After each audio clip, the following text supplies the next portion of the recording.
Hello students, SBN online classes में आपका स्वागत है। मैं सुरेंद्र सिंह जाट। अपन पढ़ रहे हैं केमिस्ट्री के अंदर सॉलिड स्टेट, और सॉलिड स्टेट के अंदर अपन ये चैप्टर लगभग पढ़ चुके हैं। अपन चालक, अर्धचालक और कुचालक डिस्कस कर रहे थे कल, मतलब प्रीवियस लेक्चर के अंदर। इसके अंदर अपन यहाँ तक पहुँच गए थे अर्धचालक तक, मतलब जो बैंड सिद्धांत है उसके आधार पर चालक, अर्धचालक और जो कुचालक है उसमें अपन ने अंतर कर लिया। ठीक है, उसके बाद में जो अर्धचालक हैं वो भी डोपिंग या अशुद्धि परमाणु जो मिलेगा उसमें बाहर से आके, उसके आधार पर फिर ये भी दो प्रकार के हैं, एक तो एन प्रकार के अर्धचालक और पी प्रकार के अर्धचालक। ये जो नाम लिए गए हैं ना, वो आसानी से भाई एन ही क्यों लिया, और कोई सा ले लेता, एक्स प्रकार ले लेता, है ना। अरे ले सकते थे, है ना। तो पहले तो यही देखो, जो एन प्रकार के अर्धचालक है, अर्धचालक कौन कौन से होंगे इस वाली लाइन में, जो 14 ग्रुप है, ये अर्धचालक है। इसमें कार्बन के अलावा, कार्बन तो है कुचालक, और उसमें सिलिकॉन, जर्मेनियम, ये जो सबसे बड़ी अर्धचालक होते हैं। बाकी इसके सारे नीचे वाले सारे अर्धचालकों के समान व्यवहार करते हैं, पर आप याद कौन सा रखोगे, सिलिकॉन और जर्मेनियम, ये दोनों के दोनों है ना अर्धचालक हैं। ठीक है, अब इसमें जो अशुद्धि मिलेगी उसकी के आधार पर इसका नाम होगा कि एन प्रकार होगा, पी प्रकार होगा, जो भी अशुद्धि मिलेगी। अगर मान लो इसमें अपन अशुद्धि मिला दें नाइट्रोजन फैमिली की, अगर अपन ने नाइट्रोजन फैमिली का कोई सा भी मिला दिया, जैसे एन, पी, एस, इनमें से अगर कोई सा भी मिला देंगे, जनरली आर्सेनिक की अशुद्धि मिलाई जाती है।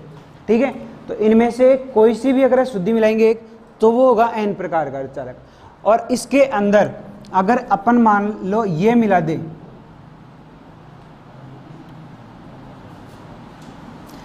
इनमें से कोई सा भी मिला दे, ये जो सिलिकॉन और जर्मेनियम है उसमें अगर इस 13 वाले ग्रुप का कोई सा भी एलिमेंट अगर अशुद्धि के रूप में मिला दे, तब तो उसका नाम होगा पी प्रकार का। और अगर मान लो नाइट्रोजन फैमिली का मिला दे, तब कौन सा होगा, एन प्रकार का। अब इसके अंदर जनरली जो मिलाते हैं वो गैलियम की अशुद्धि मिलाते हैं, है ना।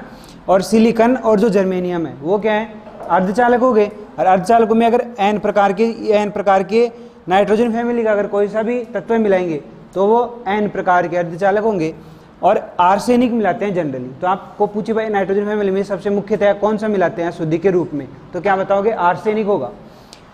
अगर मान लो पी प्रकार की में तो गैलियम सबसे ज्यादा मिलाते हैं। ऐसे मिलाने को इंडियम, थैलियम, एल्यूमिनियम, इनमें से कोई सा भी मिला सकते हैं, पर गैलियम ज्यादातर मिलाते हैं। तो अगर 13 वाले ग्रुप के मिलाएंगे एक, तब तो कौन सा होगा, पी प्रकार के अर्धचालक। और अगर 15 की मिलाएंगे, ये 14 ग्रुप है ही, अगर 15 ग्रुप की मिलाएंगे तब कौन सा होगा, एन प्रकार का अर्धचालक होगा। अब इसके बाद में देखिए, इसमें तो ये मिलाएंगे और इसमें ये मिलाएंगे। अब मिलाने के बाद में इसकी संयोजकता कितनी होगी, इस पूरे ग्रुप की संयोजकता कितनी होगी, 4 संयोजकता होगी। मतलब संयोजकता का मतलब होता है उसके आउटर मोस्ट जो सेल है उसमें इलेक्ट्रॉन कितने, उसके जो बाह्यतम कोश है उसमें कितने इलेक्ट्रॉन है। तो जितने इलेक्ट्रॉन होंगे वही क्या होता है, उसका संयोजी इलेक्ट्रॉन होंगे, वही उसकी संयोजकता होती है।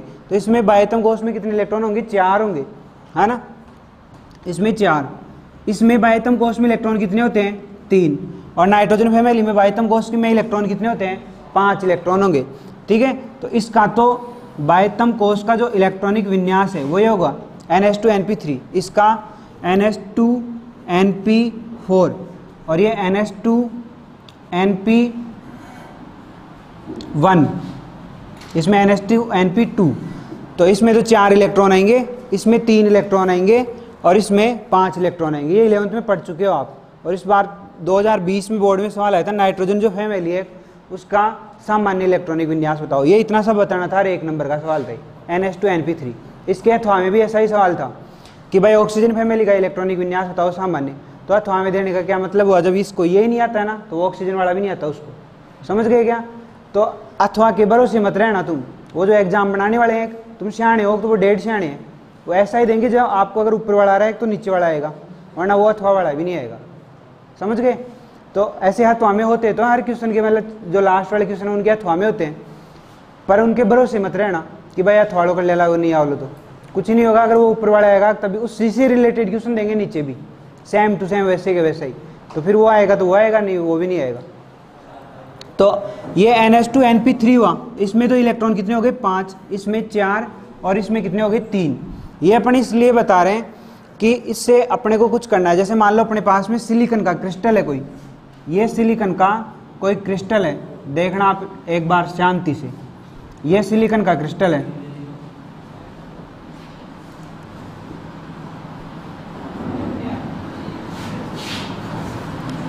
ये सिलिकॉन हुआ, उसमें भी ये सिलिकॉन का क्रिस्टल बन गया। अब इस सिलिकॉन के क्रिस्टल के अंदर, सिलिकॉन का हो चाहे जर्मेनियम को, इस सिलिकॉन के क्रिस्टल के अंदर अगर अपन आर्सेनिक की शुद्धि मिला दें, ठीक है, आर्सेनिक, तो इसमें देखो जब ये सिलिकॉन बंधा हुआ है, कोई सा भी एक सिलिकॉन देख लो, ये भी आगे तो बंधे हुए रहेंगे क्रिस्टल में, ऐसे ऐसे तो नहीं भाई, ये क्रिस्टल अपन ने तो इतना मान लिया जितना काम का था, फिर भी आगे चलती रहेंगी। तो हर सिलिकॉन परमाणु एक 4 दूसरे सिलिकॉन परमाणु से जुड़ा हुआ रहेगा। ये सिलिकॉन एक 4 से जुड़ रहा है, ये भी 4 से जुड़ा हुआ रहेगा, ये भी 4 से जुड़ा हुआ रहेगा, ये भी, इनमें से कोई सा भी। अब क्योंकि इसके बाह्यतम कोश में इलेक्ट्रॉन कितने 4 ही तो हैं, तो 4 दूसरे सिलिकॉन से जुड़ा हुआ रहेगा। यही संयोजकता होती है। संयोजकता का मतलब कि कितने दूसरे परमाणुओं से सिंगल बंध से जुड़ा हुआ है, डबल बंध से नहीं। या फिर ऐसे कि भाई कितने उसमें अयुग्मित इलेक्ट्रॉन है, या फिर उसके बाह्यतम कोश में कितने इलेक्ट्रॉन है। यही संयोजकता की परिभाषाएं होती है, ये 11th में पढ़ाया हुआ है अच्छे से। अब ये जो सिलिकॉन परमाणु है, इस सिलिकॉन परमाणु की जगह इसको हटा करके अपन मान लो ये आर्सेनिक की शुद्धि रख लेंगे। इस सिलिकॉन को हटाया और इसकी जगह लिख दिया आर्सेनिक। आर्सेनिक की लिख दोगे तो आर्सेनिक के बाह्यतम कोश में इलेक्ट्रॉन कितने हैं, 5 इलेक्ट्रॉन है। 5 इलेक्ट्रॉनों के अंदर से 4 तो इसमें बॉन्ड बनाने में काम में आ गए, और 1 इलेक्ट्रॉन क्या रह गया, इसमें फ्री इलेक्ट्रॉन रह गया। ठीक है, अब ऐसे नहीं, अब अपन ने तो क्या ऐसे जितना काम का था उतना मान लिया। जो सिलिकॉन का क्रिस्टल होगा वो काफी बड़ा होगा, और उसमें खूब सारे आर्सेनिक के परमाणु आ जाएंगे। सिलिकॉन हटा हटा के खूब सारे आर्सेनिक के परमाणु आ जाएंगे। तो अगर खूब सारे आ गए तो इस जो क्रिस्टल है उसमें खूब सारे क्या हो जाएंगे, इलेक्ट्रॉन हो जाएंगे। तो इसमें जो आवेश वाहक होगा n प्रकार के अर्धचालकों में, या फिर आधिक्य में जो होंगे ना, आधिक्य मतलब अधिक मात्रा में, आधिक्य में आवेश वाहक, आवेश वाहक कौन होगा, इलेक्ट्रॉन होंगे। होंगे कि नहीं होंगे, क्योंकि 1 इलेक्ट्रॉन इसमें फालतू बचा हुआ था, वो जो फालतू इलेक्ट्रॉन बचा हुआ वो ऐसे कैसे बच गए, किसी बॉन्ड में भाग नहीं लिया। तो अपन ने तो ऐसे 1 मान के कर लिया। अब क्रिस्टल में तो आपको ऐसे पता है, थोड़ा सी भी अगर क्रिस्टल लेंगे तो उसमें खूब सारे के परमाणु होंगे, और उसमें थोड़ी सी वह शुद्धि मिलाएंगे। आर्सेनिक आप मान लो 20-30 ग्राम भी मिलाओगे तो आधा 1 मोल, तो आधा 1 मोल भी नहीं मान दो, अगर मान लो 1/4 मोल भी मानो तो वो 6 ही कटेगा उससे। 1.5 10 की पावर 23 तो उतने के उतने रहेंगे। समझ गए कि मान 6 × 10 की पावर 23 की जगह मान लो अगर कम 1/6 पार्ट भी मानो तो 10 की पावर 23 परमाणु तो रहेंगे एक, है ना। तो खूब सारे परमाणु रहेंगे, तो यहाँ पे जो इलेक्ट्रॉन होंगे वो खूब सारे के हो जाएंगे। तो जो इसमें आधिक्य में आवेश वाहक जो होंगे वो क्या होंगे, इलेक्ट्रॉन। यानी कि जो विद्युत धारा का जो मुख्य प्रवाह होगा वो किसकी वजह से होगा, इलेक्ट्रॉनों की वजह से होगा। विद्युत धारा का जो प्रवाह होगा वो किसकी वजह से होगा, इलेक्ट्रॉनों की वजह से होगा। फिर देखो एक चीज और, विद्युत धारा का प्रवाह तो इलेक्ट्रॉनों की वजह से होगा, लेकिन ये इलेक्ट्रॉन अब मुक्त अवस्था में है क्योंकि ये इससे बंधा हुआ नहीं है। पहली बात तो वैसे बाह्यतम कोश के, और ये आर्सेनिक धातु जैसा और व्यवहार करती है, मतलब ये न तो धातु होती है न अधातु होती है, लगभग लगभग धातु जैसे करैक्टर होते हैं इसके। तो अभी इसके ऊपर क्या आएगा, खुद के ऊपर अगर मान लो ये इलेक्ट्रॉन विद्युत धारा में प्रवाहित होने लग जाए तो इस पर खुद पे चार्ज कैसे आएगा, पॉजिटिव चार्ज आएगा कि नहीं आएगा। तो इसके ऊपर क्या आ जाएगा, आवेश के ऊपर, मतलब जो ये धातु है उसके ऊपर धनायन आएगा। ठीक है, तो ये यहाँ तक बात होगी। अब इसकी जगह अपन इसमें देखो ये n प्रकार n नाइट्रोजन फैमिली मिलाएंगे। अपन ने अभी तक तो ऐसे कह दिया क्योंकि आपको कुछ पता नहीं था। अब इस नाइट्रोजन फैमिली की जगह अपन क्या कहेंगे, पंच संयोजी शुद्धि मिलाएंगे। क्या मिलाओगे, पंच संयोजी अशुद्धि मिलाएंगे। पंच संयोजी शुद्धि होगी ना, क्योंकि नाइट्रोजन की जो संयोजकता है, नाइट्रोजन वाली पूरी फैमिली की जो संयोजकता है वो कितनी होती है, 5। तो या तो अपन ऐसे कह दें कि नाइट्रोजन फैमिली वाली ये शुद्धि मिलाएंगे, या फिर इसकी संयोजकता कितनी होती है, 5 होती है। तो या फिर अपन ये कह देंगे कि भाई इसमें ना पंच संयोजी शुद्धि मिलाएंगे। 2 बात होगी। इसके बाद में देखो, अगर इसके अंदर ही अगर अपन ये वाली शुद्धि मिला ले, अगर 13 वाले ग्रुप की शुद्धि मिला ले, तो 13 वाले ग्रुप में बाह्यतम कोश में कितने इलेक्ट्रॉन है, 3 इलेक्ट्रॉन है। ये सिलिकॉन का क्रिस्टल बना लिया अपन ने, ये हुआ सिलिकॉन का क्रिस्टल। इस सिलिकॉन के क्रिस्टल के अंदर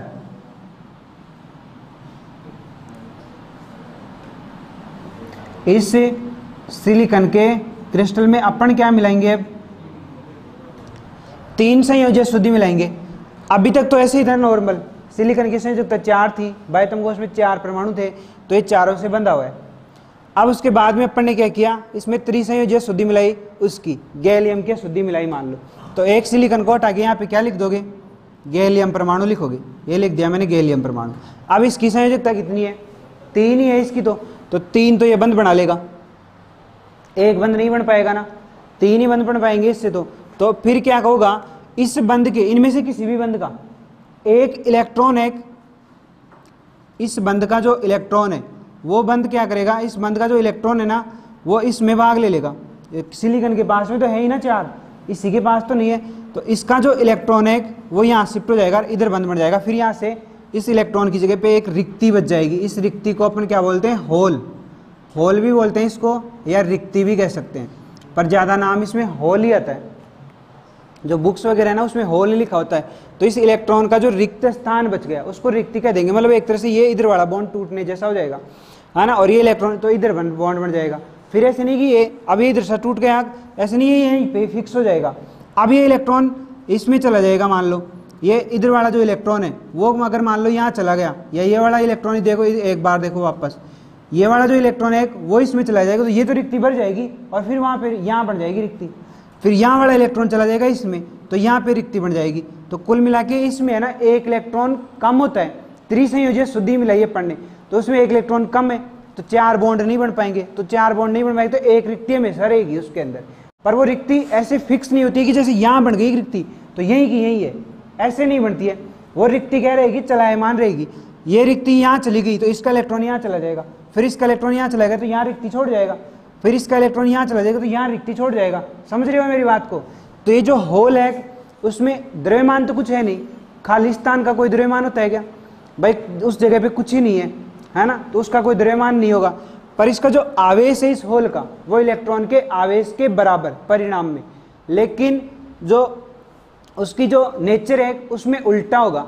मतलब यहाँ से इलेक्ट्रॉन गया तो यहाँ पॉजिटिव आएगा आवेश, तो जो होल है ना उसके ऊपर आवेश कैसा आएगा, पॉजिटिव आवेश आएगा, नहीं आएगा, धनात्मक आवेश आएगा।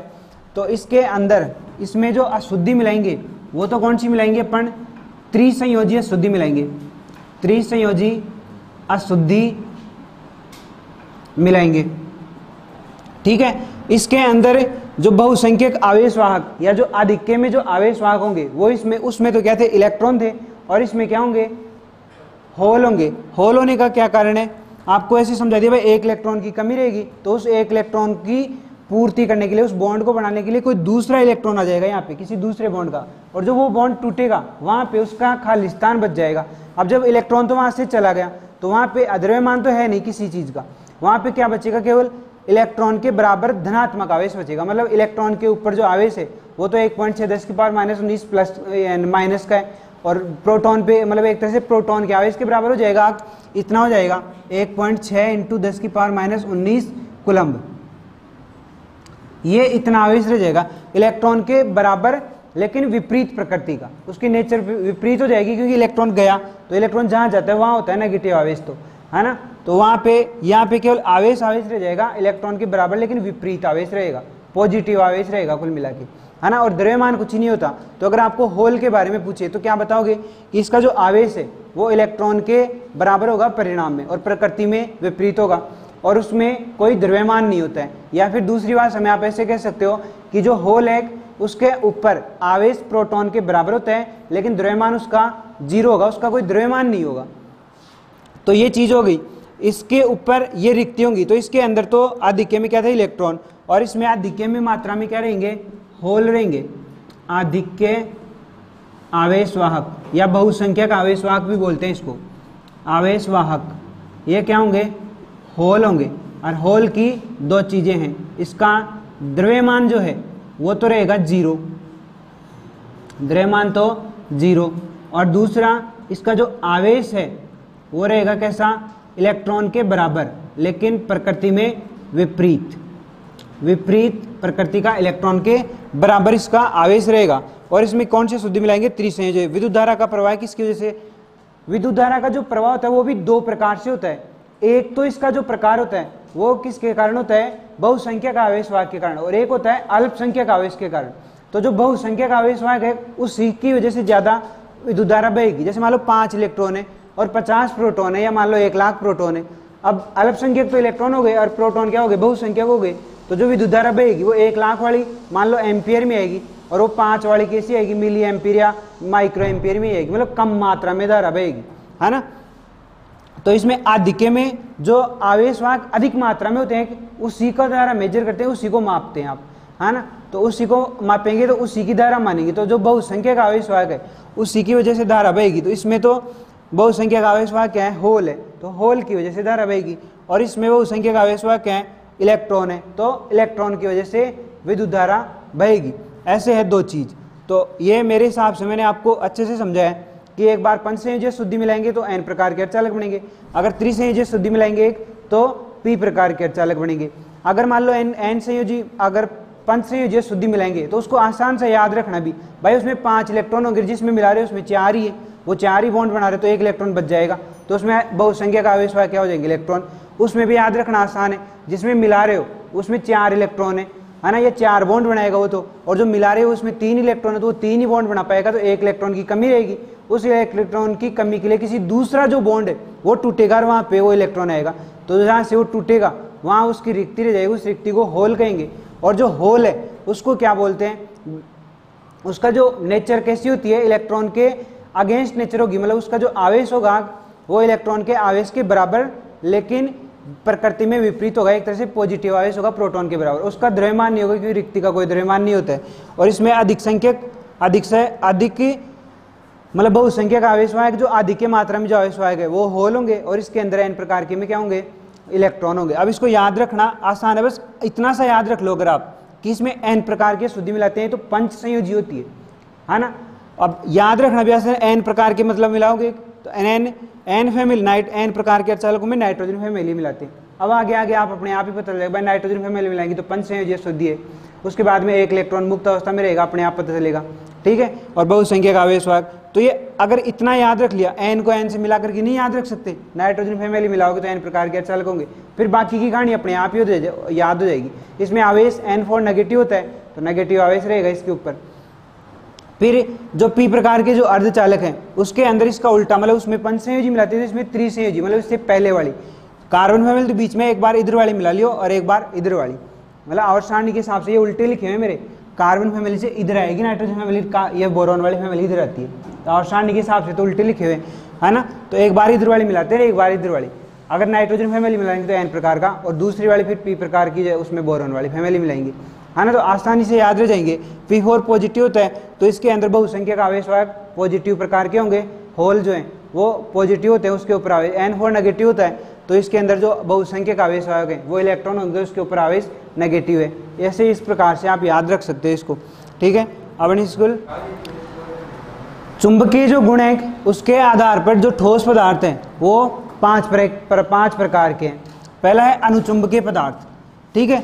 इनकी सबकी एक एक दो लाइन ही है बस। तो पहले तो ऐसे देखेंगे भाई अनुचुंबकीय पदार्थ क्या होते हैं। तो अनुचुंबकीय जो पदार्थ हैं वो जो चुंबकीय क्षेत्र है उसमें दुर्बल रूप से आकर्षित होंगे,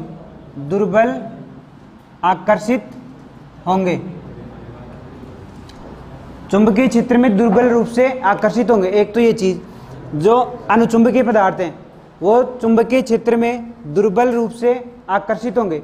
फिर दूसरी बात, दुर्बल रूप से आकर्षित होने का कारण क्या है, मतलब इसमें जो कोई भी ठोस पदार्थ है उसमें चुंबकीय गुण आने का कारण क्या है, उसमें चुंबकीय गुण आते ही कैसे हैं, तो वो आते हैं इलेक्ट्रॉनों की वजह से। अगर जो इलेक्ट्रॉन है वो उसमें मतलब अयुग्मित इलेक्ट्रॉन है या फिर युग्मित इलेक्ट्रॉन है, इस हिसाब से अपने को ये पता चलता है कि भाई वो अनुचुंबकीय होगा कि प्रतिचुंबकीय होगा। तो ये दो तो इलेक्ट्रॉनों के हिसाब से होगा। इलेक्ट्रॉन आप फिजिक्स में पढ़ोगे, जब भी कोई आवेश है वो गति करेगा तो गति करने से क्या बनती है, चुंबकीय क्षेत्र बनता है। गति करते ही चुंबकीय, जब अगर कोई आवेश स्थिर अवस्था में है तो उससे विद्युत क्षेत्र बनेगा। अगर वो गति करेगा एक समान वेग से तो उसमें क्या बनेगी, चुंबक बनेगी, चुंबकीय क्षेत्र बन जाएगा, विद्युत क्षेत्र तो जो रहेगा वो रहेगा। और अगर मान लो त्वरित वेग से गति कर लिया उसने, मतलब उसमें त्वरण भी है गति में, तब क्या बनेगा, EM वेव बनते हैं, इलेक्ट्रोमैग्नेटिक वेव, है ना। तो इन सबसे अपने को मतलब नहीं है, अपने को यही मतलब है कि अगर मान लो कोई भी आवेश गति करेगा तो चुंबकीय क्षेत्र बनेगा। अब इलेक्ट्रॉन स्थिर तो रहते नहीं है, जो बाह्यतम कोष हैं या जितने भी कोष हैं उनके अंदर क्या रहेंगे, चक्कर लगाते हुए रहेंगे वो, या फिर चक्रण गति करते रहेंगे। इलेक्ट्रॉन दो प्रकार से गति करते हैं, देखिए मान लो ये नाभिक है तो एक तो ऐसे इलेक्ट्रॉन घूमता रहेगा इसके चारों ओर, और दूसरा वो चक्रण गति करता रहेगा, जैसे कक्षक है उसमें ऐसे, मतलब एक बार क्लॉकवाइज और एक बार एंटी क्लॉकवाइज, ऐसे तो दो प्रकार की गति करता है इलेक्ट्रॉन। एक तो कक्षकीय गति, मतलब ऐसे पूरे कोष में गोल गोल घूमेगा, और दूसरी चक्रण गति। तो चक्रण गति का क्या मतलब होता है, चक्रण गति में वो एक बार क्लॉकवाइज और एक अपनी जगह पर ही, जैसे सूर्य मतलब सूर्य के चारों ओर घूमते हैं ना पृथ्वी की दो गति होती है ना, एक तो सूर्य के चारों ओर घूमती है ऐसे, और एक खुद के अक्ष पे ही घूमती है ऐसे। तो वही इलेक्ट्रॉन वाला सीन है, एक बार तो खुद के अक्ष पे भी इलेक्ट्रॉन घूमेगा तो उसको तो बोलते हैं चक्रण गति, और दूसरा जो इलेक्ट्रॉन है वो नाभिक के चारों ओर घूमेगा गोल, उसको क्या बोलते हैं, कक्षीय गति। तो वो सूर्य और पृथ्वी के जैसे ही है, सेम टू सेम।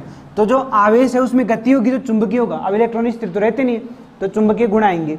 फिर दूसरी बात, चुंबकीय गुण दो प्रकार से आ सकते हैं, एक तो इलेक्ट्रॉन की चक्रण गति के कारण, और दूसरा इलेक्ट्रॉन की कौन सी गति के कारण आएगी, कक्षीय गति के कारण, कक्षीय गति के कारण। तो दो प्रकार की गति होंगी इलेक्ट्रॉन की, एक तो कक्षीय गति और एक चक्रण गति, और उसकी वजह से चुंबकीय क्षेत्र बनेगा। अब दूसरी क्या बात है, अगर मान लो जो इलेक्ट्रॉन तो है उसमें, दूसरा ये फर्क पड़ता है कि उसमें युग्मित इलेक्ट्रॉन है, अयुग्मित है। अयुग्मित मतलब अकेले इलेक्ट्रॉन है, या फिर मान लो ग्रुप में है, मतलब दो इलेक्ट्रॉन फिर दो इलेक्ट्रॉन ऐसे। तो सम संख्या में जितने भी होंगे वो सारे युग्मित होंगे, अगर भी सम संख्या में तो वह अयुग्मित होंगे, है ना, क्योंकि भी समय जोड़े बनाएंगे तो एक अकेला बच जाएगा फिर लास्ट के अंदर, तो वो अयुग्मित इलेक्ट्रॉन हो जाएंगे। तो जो चुंबकीय क्षेत्र होगा वो इसमें दुर्बल रूप से आकर्षित होंगे, ठीक है। और इसके अंदर जो इलेक्ट्रॉन हैं वो अयुग्मित इलेक्ट्रॉन पाए जाएंगे, अयुग्मित इलेक्ट्रॉन पाए जाएंगे। ये दो ही चीजें याद रखनी है आपको अनुचुंबकीय में, अयुग्मित इलेक्ट्रॉन पाए जाएंगे और चुंबकीय क्षेत्र में दुर्बल रूप से आकर्षित होंगे, लिख लो इसको। उसके बाद में जो प्रतिचुंबकीय पदार्थ हैं उसमें क्या होगा, ये जो क्षेत्र है वो इसमें तो क्या होगा, दुर्बल रूप से आकर्षित होंगे, और इसमें आकर्षित होंगे ही नहीं। और इसका कारण क्या है, इसमें जो इलेक्ट्रॉन पाए जाएंगे वो युग्मित अवस्था में पाए जाएंगे, मतलब पेयर्ड में पाए जाएंगे, ऐसे है इसका मतलब। इसमें तो अयुग्मित इलेक्ट्रॉन पाए जाएंगे, मान लो डी ब्लॉक में ही है इलेक्ट्रॉन, ऐसे डी ब्लॉक में इलेक्ट्रॉन है तो वैसे अयुग्मित अवस्था में पाए जाएंगे, ऐसे अकेले अकेले इलेक्ट्रॉन पाए जाएंगे, ठीक है। इसके अंदर है ना प्रतिचुंबकीय पदार्थों में, इसमें क्या होंगे, मान लो ये भी डी है तो इसमें क्या होंगे, इलेक्ट्रॉन ऐसे अयुग्मित हो गए, उसके बाद में ऐसे युग्मित इलेक्ट्रॉन पाए जाएंगे सारे के सारे। तो अगर मान लो जितने इलेक्ट्रॉन अयुग्मित होते जाएंगे, इसमें तो सारे ही अयुग्मित हैं तो अनुचुंबकीय होगा। अभी भी ये अनुचुंबकीय है, अभी भी अनुचुंबकीय है, दो अयुग्मित इलेक्ट्रॉन है अभी तक भी, अभी भी अनुचुंबकीय है, अभी भी एक इलेक्ट्रॉन है अनुचुंबकीय, एक इलेक्ट्रॉन अयुग्मित है, फिर अब प्रतिचुंबकीय हो जाएगा इस प्रकार से। अब ये वापस अनुचुंबकीय, जैसे जैसे अयुग्मित इलेक्ट्रॉनों की संख्या इसमें कम होती गई वैसे वैसे इसका जो चुंबकीय गुण है वो कम होता जाता है ना। और जैसे जैसे ये युग्मित बढ़ती जाती है वैसे वैसे ये प्रतिचुंबकीय पदार्थ बनते जाते हैं। इतनी सी बात है बस इसमें। ये जो तीन है लोहे चुंबकीय पदार्थ, ये तीनों ये दोनों तो ऐसे इलेक्ट्रॉन के आधार पर ऐसे व्याख्या हो जाएगी इनकी। तो ये तीन है, ये थोड़े से अलग है बस इसमें। इसमें क्या होगा, जो लोहे चुंबकीय पदार्थ है उसमें जो आयन्स हैं वो आयन्स एक दूसरे के साथ में से छोटे छोटे समूह बना के रखेंगे, मतलब 5 एक साथ 20 एक साथ ऐसे। वो जो समूह होंगे, एक आयनों का जो समूह है उसको बोलते हैं डोमेन। उसको क्या बोलेंगे, डोमेन बोलते हैं। तो डोमेन कुछ ही नहीं है, डोमेन का मतलब है जो भी चुंबकीय पदार्थ है उसके अंदर जो आयन्स हैं वो छोटे छोटे समूह बना करके रहेंगे, उन समूहों को बोलते हैं डोमेन। जब इसमें चुंबकीय क्षेत्र में अपन नहीं रखते हैं तब तक तो ये डोमेन क्या है, बिखरे हुए रहेंगे इस प्रकार से। जैसे मान लो ये कोई चुंबकीय पदार्थ का टुकड़ा है अपने पास में, तो ये जब तक अपन ने कोई चुंबकीय क्षेत्र नहीं लगाया ना तब तक तो ऐसे कहीं पर भी किधर भी ऐसे बिखरे हुए रहेंगे, इस प्रकार से ऐसे बिखरे हुए रहेंगे। ये छोटे छोटे समूह हो गए, और ये जो एरो हैं वो चुंबकीय क्षेत्र की दिशा बता रही है। अब ये सारे एरो इस प्रकार से रहते हैं कि इनका कोई चुंबकीय क्षेत्र बन नहीं पाता है। वेक्टर जानते हो फिजिक्स के अंदर, वेक्टर में जैसे मान लो ये कुछ भी है और इसमें ये कुछ कोई भी क्वांटिटी है, मान लो ये भी एफ है और ये भी एफ है, दोनों एक ही साइड में लग गए ये दोनों बल, तो दोनों जुड़ेंगे। अगर मान लो विपरीत साइड में एफ इधर और एफ इधर, तो फिर क्या हो जाएगा, जीरो हो जाएगा। तो इसी में भी इसी प्रकार से सेम टू सेम ही है। अगर मान लो मेरे को एक इधर पकड़ के खींचे, एक इधर पकड़ के खींचे, तो मेरा जो नेट जो गति रहेगी वो उतनी की उतनी रहेगी, नेट फोर्स नहीं लगेगा मेरे के ऊपर, जीरो हो जाएगा नेट फोर्स। तो इसमें भी ऐसे ही डोमेन जो है वो इस प्रकार से बिखरे हुए रहेंगे जब तक चुंबकीय क्षेत्र में नहीं रखोगे तब तक, कि इनका कोई चुंबकीय क्षेत्र नहीं रहता है। लेकिन जब भी इसको चुंबकीय क्षेत्र में रख दोगे तो ये जो सारे डोमेन है चुंबकीय क्षेत्र के अनुदिश हो जाएंगे, सारे के सारे है ना चुंबकीय क्षेत्र में रखते ही सबकी दिशा एक समान हो जाएगी। मान लो अपने इस जो चुंबकीय क्षेत्र की डायरेक्शन वो इस साइड में है, तो ये जो सारे डोमेन वो इस साइड में व्यवस्थित हो जाएंगे इस प्रकार से। अब इनका अगर वेग जोड़ेंगे अपनी इनका जब ऐड करेंगे तो सदिश के समान जुड़ जाएंगे, तो सारों का जो इसका जो डोमेन था पहले जो बिखरा हुआ था अलग अलग दिशाओं में थी वो सारे उसका कोई नेट आ ही नहीं रहा था। अब क्या होगा, अब इनको जब आप जोड़ोगे एक तो सबकी चुंबकीय क्षेत्र इस साइड में बन जाएगी। अगर इसको थोड़ी देर आप चुंबक के क्षेत्र के अंदर ही रख दोगे तो ये जो पदार्थ है जिसका भी टुकड़ा आपने लिया है वो स्थायी चुंबक बन जाएगी। स्थायी चुंबक का मतलब उसको चुंबकीय क्षेत्र से हटा दो, उसके बाद भी वो चुंबक के जैसा ही व्यवहार करेगी। ठीक है, तो इसमें क्या होगा, जो प्रतिचुंबकीय पदार्थ हैं उसमें पहले तो जो डोमेन है वो बिखरे हुए रहेंगे, इनका कोई नेट एक साइड में चुंबकीय क्षेत्र का जो मैग्नेटिक फील्ड है वो एक साइड में नहीं बनेगा। फिर जब इसको क्या करोगे चुंबकीय पदार्थों में रख दोगे, है ना, चुंबकीय क्षेत्र के अंदर रख दोगे तो वो सारे एक साइड में आ जाते हैं। जब वो सारे एक साइड में आ गए तो फिर उसका कुछ ना कुछ टोटल बनेगा, है ना, तो टोटल बनेगा। अब इसके अंदर ये जो दोनों पदार्थ तीनों पदार्थ है ना, ये प्रतिचुंबकीय और लोह चुंबकीय दोनों की व्याख्या ऐसे ही होगी। अब अगर मान लो ये सारे के सारे ऐसे एक साइड में आ गए, सारे एक साइड में, तब तो इनको बोल देते हैं लोह चुंबकीय पदार्थ। ठीक है, अगर मान लो इनमें से थोड़े बहुत इधर उधर हुए, बाकी के सारे एक साइड में नहीं आए, इसमें तो एकदम फिक्स बन गए, सारे के सारे एक साइड आ गए, तब तो इसको बोल देंगे लोह चुंबकीय पदार्थ। ठीक है, अगर मान लो ये जो प्रतिलोह चुंबकीय है उसके अंदर क्या होंगे, यही जो डोमेन है वो प्रतिलोह चुंबकीय पदार्थों में विपरीत साइड में जमा हो जाएंगे, ऐसे एक इधर फिर एक इधर ऐसे। तो फिर इसका क्या होगा, जीरो हो जाएगा नेट। जो प्रतिलोह चुंबकीय है उसका नेट जीरो हो जाएगा ना, एक इधर और एक इधर, तो प्रतिलोह चुंबकीय का नेट जो है वो जीरो आ जाएगा। जो लघु लोह चुंबकीय है उसमें आधे थोड़े बहुत तो एक साइड और थोड़े बहुत एक साइड, मतलब एक तरफ थोड़ी ज्यादा और एक तरफ थोड़ी कम, एकदम बराबर नहीं आएगा। तो जो प्रतिलोह चुंबकीय है इसके अंदर तो नेट जीरो आ जाएगा। जो लघु चुंबकीय है उसके अंदर नेट जीरो नहीं आता है, थोड़ा सा डोमेन एक तरफ और उस थोड़े से उससे कम एक तरफ, मतलब फिक्स आधे नहीं होंगे दोनों एक दूसरे के अपोजिट डायरेक्शन में। अगर फिक्स आधे हो जाएंगे तब तो उसको बोल देंगे प्रतिलोह चुंबकीय। और थोड़ा बहुत ही चुंबकीय क्षेत्र उसका रहे, मतलब थोड़े से तो एक तरफ और एक तरफ थोड़ी से ज्यादा, तब उसको क्या बोल दोगे, लघु लोह चुंबकीय, मतलब लघु रहेगा उसके अंदर। और जो ये लोह चुंबकीय है उसके अंदर सारे के सारे डोमेन एक साइड में रहेंगे, है ना, और जो प्रतिचुंबकीय है उसके अंदर क्या रहेंगे, ऐसे बिखरे हुए रहेंगे सारे के सारे डोमेन, तो इनका कुछ ही बनेगा नहीं। समझे मेरी बात को। तो इनको जो बाकी के तीन बच गए ना, ये इनको आप एक तरह से याद रख सकते हो, लोह चुंबकीय, प्रतिलोह चुंबकीय और लघु लोह चुंबकीय। तो लघु के अंदर तो जो डोमेन है, डोमेन तो जानते ही हो, आयनों का जो समूह उसको डोमेन बोलते हैं। और जो लघु लोह चुंबकीय उसमें थोड़े एक तरफ और बाकी के सारे एक तरफ, तो पूरा जो टोटल बनेगा आगे वो मतलब उतना प्रभावी नहीं बन पाएगा। जो चुंबक बनेगी वो थोड़ी कमजोर चुंबक बनेगी, जितनी देर चुंबकीय क्षेत्र में रखोगे उतनी देर तो चुंबकीय जैसा व्यवहार करेगी, और बाहर निकलते ही बैका दाथारी जिया, है ना, तो वह वापस मतलब लोहे की जैसे नहीं रहेगी। फिर जितनी देर था दम खावे जितनी देर में ठीक से काम, फिर बाद में। तो ये लघु लोह चुंबकीय। फिर प्रतिलोह चुंबकीय है उसमें एक दूसरे के अपोजिट साइड में हो जाएंगे सारे के सारे, और लोह चुंबकीय में सारे एक साथ रहेंगे, एक साइड में रहेंगे। उसको चुंबक के अंदर रख दो चुंबकीय क्षेत्र में, उसके बाद में थोड़ी देर बाद में उसको हटा लो, वो चुंबक बन जाएगी।